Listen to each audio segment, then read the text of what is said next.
Hey everyone, it's Jim and Charles from Mellow Amps, and in episode number 23 we're going to talk about, we're going to help show how to sweep preamps, but we're also going to take a look at a bunch of sweeps that we did this morning. Yeah, we're starting to dig into the Freya here, and we're going to take a closer look at some baseline sweeps. And before I forget, if you find this video helpful, please subscribe. It helps the channel grow. And for those of you new to either of our YouTube channels, we follow a strict code of not monetizing the channels. Now, sometimes if we play copyrighted material, YouTube will monetize, as a trade-off. And often YouTube will actually monetize the channel just because it's grown so big. Yeah, we have no control over that if you're seeing ads, unfortunately, but none of that is our choice. Yeah, it's pretty hilarious, actually. I'll be previewing one of our videos before we put it live, and I'll have to watch commercials. On our own videos. We're providing content to YouTube for free. Yeah. And they still sick us with those bloody commercials. I'm sure everybody here knows all about it. Okay, so where was I now? So we don't monetize the channels. We also never accept free equipment, gifts, money, or any form of compensation when we review equipment. I could go into depth on that, but a lot of reviewers online are compensated. Some of them are literally paid for the reviews. So be careful of that, folks. If they don't declare up front what their interests are in the equipment that they're reviewing, then they may well be significantly biased by, money. That'll do it, won't it? Yep. Okay. First, caution everyone, electronics and tube amplifiers can have very high voltages present, which can be lethal. Exercise extreme caution when working around them. Always consult a professional technician when in doubt. Now, we use two different methods to sweep audio gear. The first one is a manual sweep that should be easy for anyone to set up. That's what we're going to show you today. And the second is more complicated, but gives more comprehensive results. The comprehensive method is a full frequency sweep using dedicated hardware and software designed for the purpose, and will give you a plot showing the frequency response and all of the harmonics and noise generated. And we're going to go and take a look at those in a minute. And Charles, do you want to hoist this beast off? The Freya is actually... It's pretty chunky. It's a little heavy for the size. Yeah, it's impressive. It's got some good heft to it, which is nice. Okay, let's zoom in here. Yeah, we don't monetize, but we also don't give you high-tech graphics either. So, so this is what the full frequency plot looks like. We've labeled them. I'm not going to spend too much time on them. I'll spend more time on the first one. So we always label what the equipment is. So it's the Freya Plus, it's the distortion sweep. This is with the tung-sol reissued 6SN7 GTBs. Up here, Charles normalizes the fundamental, which is the audio signal, at 0 dB. And the reason you do that is so that everything else is relative to 0 dB. And you can compare apples to apples with different sweeps. Yeah, absolutely. So you can see here there's categories, and there's actually more available, but for clarity, Charles is only showing it down to the 4th harmonic, and he's showing the noise floor as well. But I think the plot that we use goes all the way to the 7th harmonic? 9th, actually. 9th. Yeah. It's crazy. I mean... It's completely unnecessary for what we're doing. As for some testing it might be required. As the harmonics diminish, so the second is typically the dominant because that comes right after the fundamental. Now, if you don't know what a harmonic is, imagine yourself sitting in a traditional concert hall and there is an acoustic band or an orchestra playing on the stage. The fundamental would be the sound coming directly off the orchestra, and hitting your ears. The second harmonic is the next bounce. So that bounce is going to come off the ceiling, off the side walls. It'll depend on what the reflection is closest to you. The third, of course, is going to be a little bit further removed, the fourth, the fifth, the sixth, the seventh. And as each harmonic bounces, as these harmonics bounce around the concert hall or get diffused, humans are soft targets, seats, carpeting, draperies, those are all sound absorbers. As you go down the harmonic chain, so second to third, third to fourth, fourth to fifth, the volume of the harmonic typically diminishes, at least in a natural acoustic space. That's very, very normal. So humans have come to really appreciate the value of the second harmonic. The third we consider to be very discordant. And just looking on here to see if I can find the third. It's way over here. So that's the basics of it. There's a lot more to it, but that'll get you going. Yeah, and the harmonics can be generated in active electronic circuits as well, depending on how you have your tubes or your solid-state devices biased. You can generate them essentially by having them incorrectly centered. Yeah, and one of the biggest difference between tube electronics and solid-state electronics is that in general, tube electronics generate more second harmonics. That tends to be the dominant distortion or noise below the fundamental. And solid-state gear tends to generate more third. So it starts to tell you something about why people really love the sound of tubes. Okay, so here's our plot. Way down here on the Freya, so somewhere below minus 70 dB. Minus 70 dB is essentially zero. It's well below the threshold of hearing. We've got all of our harmonic distortion. Our noise floor is coming in right here. That is essentially the peak of all of the noises that are being recorded. So let's flip over and have a look at the photon tube in the Freya. And the plot is actually very, very similar. There's not much difference here. So we're not really seeing anything in these plots that tells us why there's such a substantial difference in the sound. Now, from the same sweep, we can generate a very simple frequency band plot. So here's our 0 dB, and this is really zoomed in. So don't freak out when you say, Jim, are the bass frequencies rolling off really hard? No, they're not. Charles just zoomed it in so you can really see in good detail.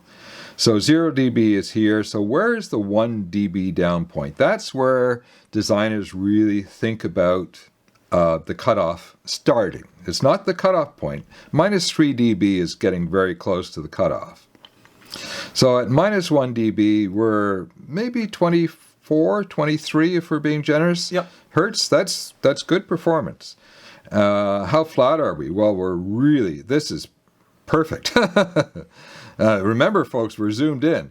So the frequency response of the Freya is dead nuts flat. Now, on our particular hardware and software, we tend to have a little bit of fuzz as we get closer to 10K because its performance really excels from about 20 hertz to 10 kilohertz. It will go all the way up to 20K for the plot, but that fuzz is not necessarily part of the signal. It's just part of the difficulty of handling very high frequencies. So it's pretty good. It's almost perfectly flat to 10K, which is where most people stop hearing. Most recorded music, even the harmonics off of it, stop somewhere around here, and we're just a fraction of a dB down here. So it's a very good plot. There's absolutely nothing wrong with that. Okay, what about comparison over to the modern line balanced preamp? So let's go back to what we consider the best tubes that we had in the Freya and look at the second harmonic here. In fact, let's look to see if there's anything. There's nothing in between here. Let's look at the second harmonic. It's at 0.0083%. You can actually switch these to dB, but percentage I find more useful. There's the second harmonic, and it's also deemed as the noise floor, which makes sense. It's at minus 60 dB, which is down quite a bit. But look at the second harmonic. The second harmonic's at 0.095%, which is quite low. But in our experience, that little bit of second harmonic above the noise floor, well below the fundamental, does something to the music. Adds some richness, some naturalness. It just helps fill it in and make it sound much more realistic. Yeah. And a lot of our kit customers who have built the Universal 6 or 12 SN7 would agree with us. Mm-hmm. It's got a slightly elevated second harmonic.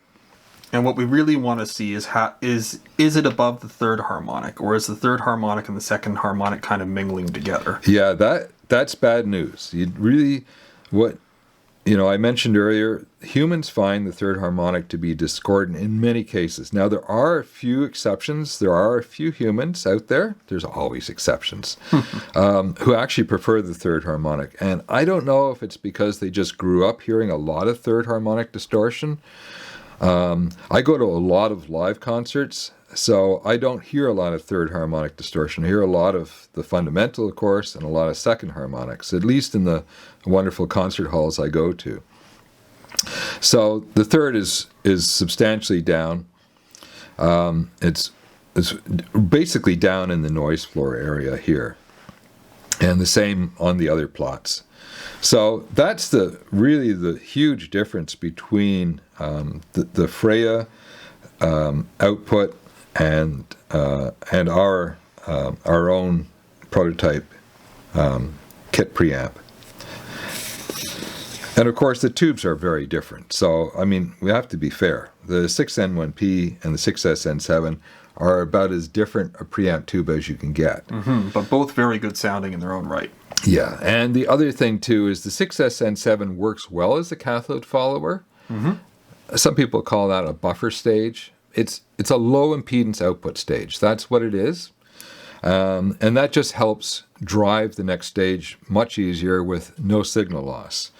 And the 6SN7 works. We've used it in our universal preamp. The Freya, of course, uses it. But the 6N6P that we're using in our own balanced design is a far superior cathode follower. Yeah. Yeah, we started using it as soon as we heard just how good it was in that stage. Well, we were 3 seconds in, and we were like, oh, this is an improvement. Yep. Yeah, it's a big improvement. All right. Okay, let's keep moving. What else do we have here? Well, let's keep moving. So there is the frequency plot for our own balanced preamp. And let's get the Freya up because this is kind of interesting. So the Freya plot's very, very good. You can see the roll off here. I think we said maybe 23, 24 is the 1 dB down point. Well, here's our plot, and we don't actually hit the 1 dB down point at 20 hertz. In fact, we're nowhere near it. Yeah, I think it actually is down around 10 or 11 hertz. Yeah. And that's confirmed with a manual sweep. And we're going to be talking about manual sweeps in just a split second. Look how flat we are. Often when you see little blips on a plot, that's actually not the circuit.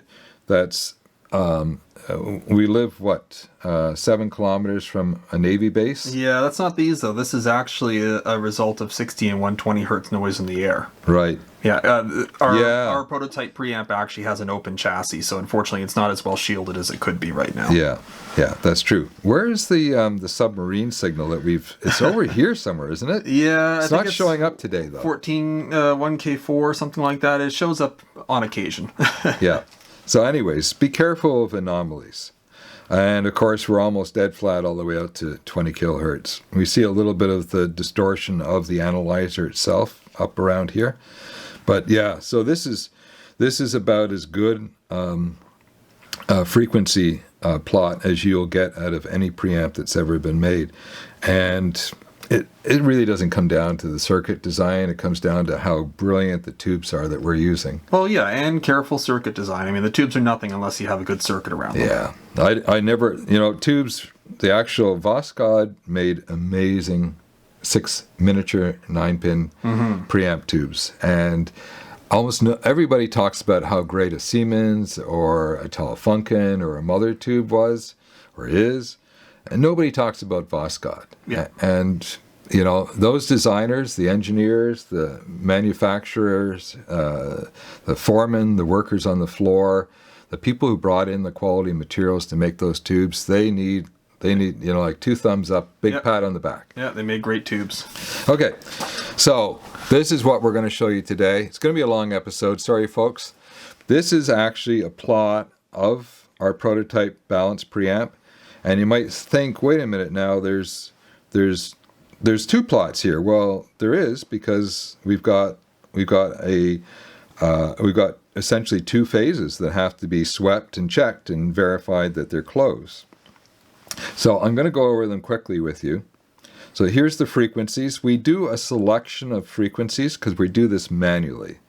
And we just basically start at 10 hertz and we pick quite a few spots to check in the low frequencies, because the low frequencies are very difficult. It doesn't matter what the audio gear is, you got to really keep an eye on the low frequencies. And then we spread it out quite a bit as we go along. 1K is considered the center frequency, and as a result we use that as the reference point. So everything references back to what the 1K is. And so 1K is always 0. And everything is relative to 1K. And through the magic of a spreadsheet and some really neat math, we convert everything over from a voltage measurement to a dB measurement. And we're going to give you the spreadsheet. So you'll actually you won't have to learn the math. You can just plug in your own data. And then we have a deviation in dB. And you can see here that we're at minus 0.07 dB at 10 hertz. And from there we just get better until we start to get into the higher frequencies, and now we're minus 0.06. And we actually get a little bit better in the very high frequencies, around 20,000 cycles. Over here we have, so I think I labeled these properly. So over here we have, this is the positive phase and this is the negative. Some people will call this the hot and this is the cold. Remember, it's a balanced signal. So we have an inverted and an uninverted signal. Yeah, that's the third way to describe it. And that's probably the more correct and technical way to look at it. And we can actually compare these to see how close they are. Look how close they are, even at 10 hertz. So, and remember, we're using different tubes. Now, the tubes have been carefully matched, but any variation you see in here, and the resistors in the build are very carefully matched. Yeah. So any difference you see in here is probably actually the difference in tubes, but even that is really close. So that's quite impressive. So a manual sweep like this is not as detailed as a full frequency sweep that we were showing you earlier, but it's an indispensable tool for finding problems with preamps, basically. Yeah. It's actually the first thing we do with gear that goes on the test bench. It also verifies that that the more detailed sweep is accurate. They won't agree exactly, but they should be in the ballpark. Yeah, the loading changes slightly. Yeah. So, and loading can make quite a bit of a difference. Okay, well, let's get set up, and we'll try not to bore you, and we'll probably fast forward the sweep, but we'll show you how it's set up and how we do each step, and then we'll go through it. Yep. Okay, well, I don't know if we've ever shown this point of view. This is Jim's lab bench in all its glory, and let's go over the connections. So first of all, to make this go quicker, we're not going to do a balanced sweep. We're going to do an unbalanced sweep. And most balanced preamps can handle balanced, and the Freya can can handle an unbalanced as well. So we're to try to make sure that we have a good stable voltage. We're not going to rely on any regulation in the Freya. We're dialing in a variac at 120 volts AC, so that's the mains, and we'll keep an eye on that, make sure the voltage to the equipment stays stable. That's just good bench practice. We've got a signal generator over here, and let me just show you the cable. It's going to have a BNC connector at one end, and I've just built a custom cable to an RCA. So that's how the signal is going to get into the Freya. On the other end, we have an RCA receiver that's going to clippers that can come into one of our multimeters. Yep.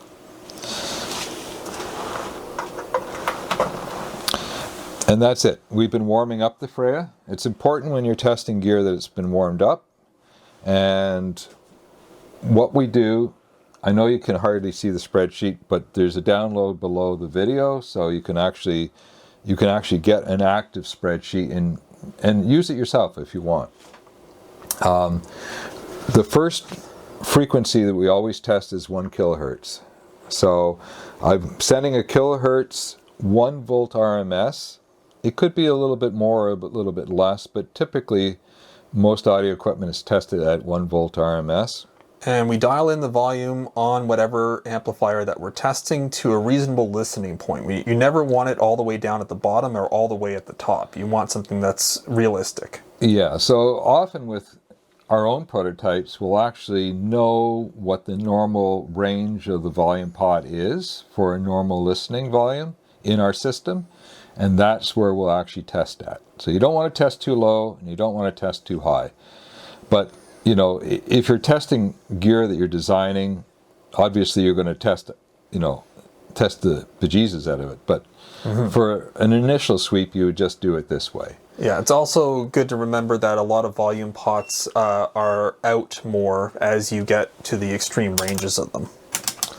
Please excuse the beeping, that's just our Multimeters power saving mode. Okay, so we usually do this together, though you can probably manage it yourself. So what's the 1 kilohertz volts? We've got 1.633 volts AC, so that's going to go in the 1 kilohertz spot. And that's RMS. This is an RMS meter, and even though we have some very expensive bench meters, multimeters, a good digital meter like this with decent resolution is really all you need for this kind of a sweep. And it's all getting compared to itself. So as long as it's consistent with itself, it should be fine.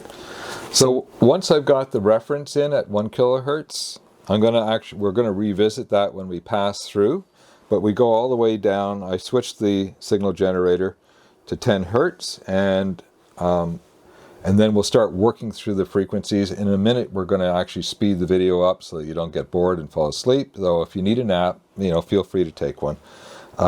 Signal generators years ago, and this is a very good one. This is Agilent.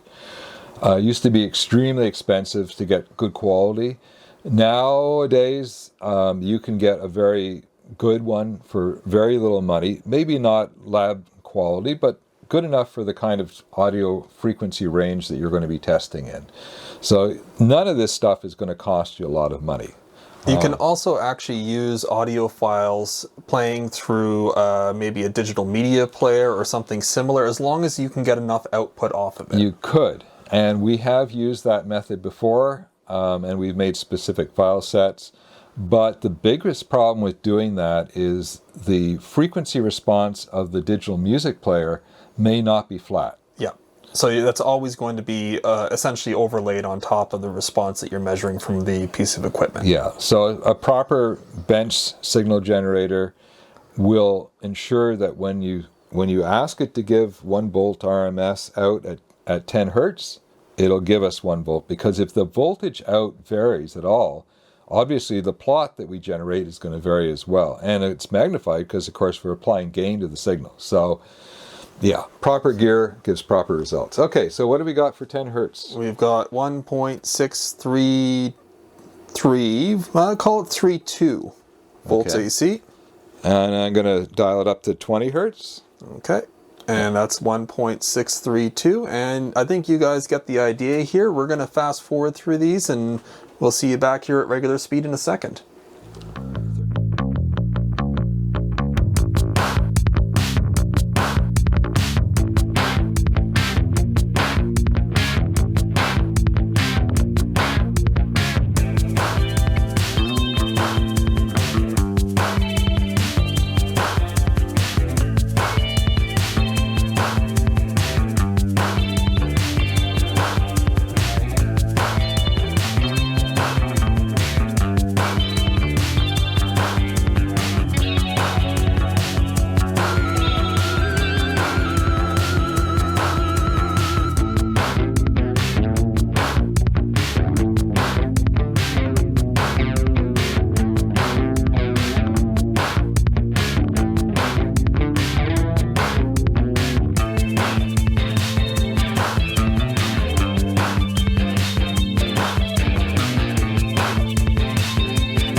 kilohertz. 1.633.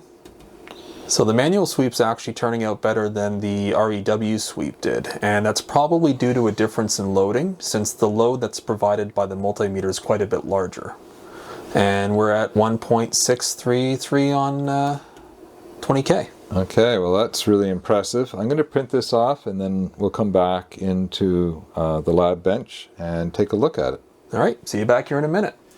Okay, so I printed off the manual sweep that we just did together, and so this is the Freya Plus, and I always mark the tubes because that can make a big difference.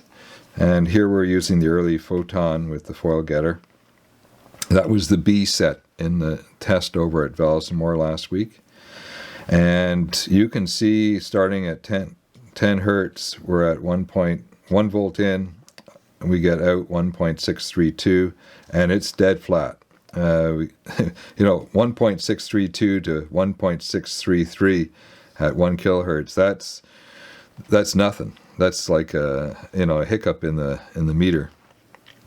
So it's absolutely perfect. So the manual sweep, which I would consider to be more accurate than the full frequency sweep that we've showed you earlier, is superb. So the Freya passes all frequencies in the audio band essentially perfectly. Again, it does depend on loading though. So the big difference between the two is that the load that's presented by our sound input device is quite a bit different from the load from the multimeter. So it will depend on what you plug it into. Yeah, that's right. I mean, I think the loading on the meter is 2 mega ohms. So yeah, so it's about as ideal of an of a load as you can have. Yeah. Yeah, and that's not well, some gear will go up that high, but typical loading would be more like 100K. But at 100K, the difference might not be very much. Yeah.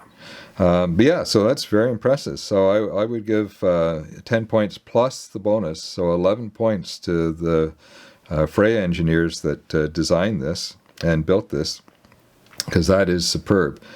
Now, as I mentioned before, we did this with an RCA signal, so this is an unbalanced signal, so we didn't actually sweep the other side.